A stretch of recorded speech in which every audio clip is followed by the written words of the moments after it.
Today on Passion for Food, we have another viewer request, this time for this extra crispy orange chicken. Special thanks to TTV Mr. Meme for the suggestion. I will put a link to his channel down in the description. I think you'll find this recipe is truly poultry in motion. I mean, it's really impeccable. So let's go ahead and get started here.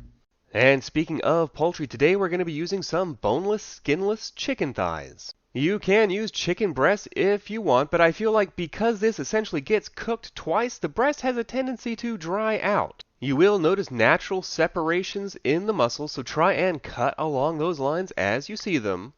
But ultimately we just want to cut this into even inch-long pieces, approximately like that. You can make these bigger or smaller, just try and keep them all the same size so they'll cook at the same rate. You can see what I mean here about natural muscle separations. Go ahead and cut those as you see them. And as a general guideline, one chicken thigh is about one serving. I'll be making 2 servings today, but the sauce recipe could easily go up to 4 servings. And for a little extra flavor, we're actually going to pre-season our chicken. Some of this is going to wind up washing off in the buttermilk marinade, but that's okay. I always prefer to season my meat rather than the flour because you get more bang for your spice buck that way. So I'll just mix that around to get everything evenly coated with our salt and pepper. And I'm just going to give this about 5 minutes to let that salt and pepper permeate into our chicken. At which point we want to put our chicken into some sort of marination vessel. I'm going with a bowl today, but you could just as easily use a zip top bag or whatever else you have around. And we're going to pour in just enough buttermilk to cover the chicken. Another good option for this would be a beaten egg, which would also be excellent, but if we're using the egg, we don't need to let it sit and marinate. But when we're using buttermilk, I do suggest we let this sit for at least 20 minutes. The buttermilk has a great tanginess to it, which it will infuse into our chicken. So I think it's worth the wait. At which point we can go ahead and get our dredge ready. And just to make our lives easier, we're going to be using a large Ziploc bag for this part. And for our dredge mixture, we're going to be using a half a cup of cornstarch and a half a cup of all-purpose flour. This is actually a trick I learned from a friend of mine that works in a Chinese restaurant. This is how they get their chicken extra crispy. We do want to get this mixed together just so everything is evenly combined. And just as a general guideline, you're going to want about a half a cup of the dredge mixture per chicken thigh or chicken breast you're going to be using. So this can scale up or down very easily. So it's time for our chicken pieces to fly the coop and land in our dredge mixture. I like to toss in 4 or 5 and then give the bag a little shake just so things aren't getting all stuck together in there. So we'll just keep clucking away at that until all of our chicken is in the bag. We do want to get most of that buttermilk drained off or we'll wind up with a bit of a sticky mess. Once all of our chicken pieces are in the dredge, it's just time to give this a quick shake. This will get our pieces all evenly coated and prevent them from sticking together. And once we're satisfied with that, we do want to let this just sit for about 10 minutes. And after that 10 minutes, we're just going to turn this over and give it one final shake. Doing it this way just ensures that our flour is getting properly hydrated and we're filling in all those little nooks and crannies as that happens. That is the best way to ensure that the braiding will stick to the chicken and we achieve maximum crunch. You can see after that final 10 minutes, this crust is nicely stuck onto this chicken. And I'm going to be using my deep fryer today, but you could just as easily cook this in a pan or pot with an inch or 2 of oil in it. So in we go, and while that's sizzling away, let's go ahead and get our orange sauce ready.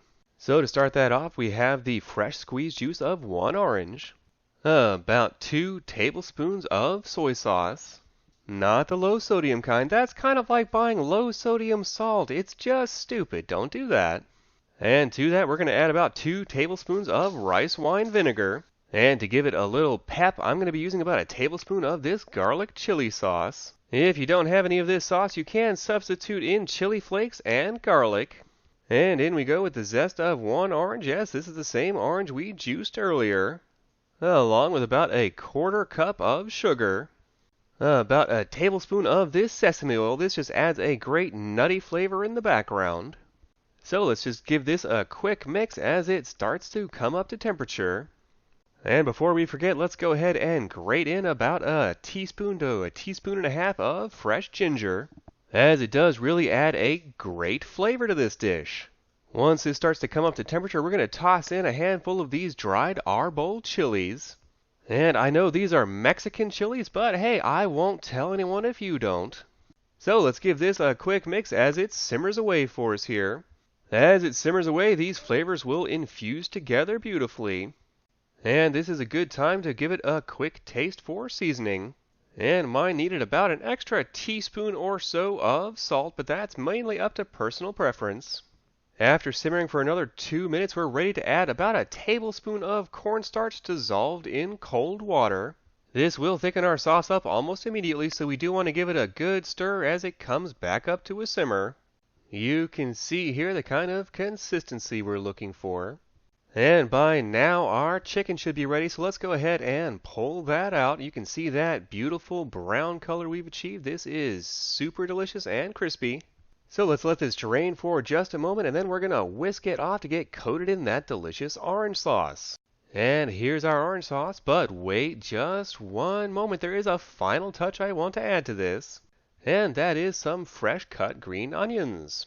If we add this earlier, it just basically dissolves into the sauce, so adding it at the end here lets us keep that definition and a little oniony zip. At which point we're finally ready to go in with our fried chicken. And we just want to give that a toss in our wok to get everything thoroughly coated in that beautiful sauce. And here's the real test of that crust on our chicken. If you didn't give it that 20 minutes to sit in the dredge, you're probably going to have your crust flaking off at this point. But because we did, our crust is really sticking it out here. So let's go ahead and grab a plate and give this a try. So let's plate this up over some white rice. I really love the beautiful color that we got on these.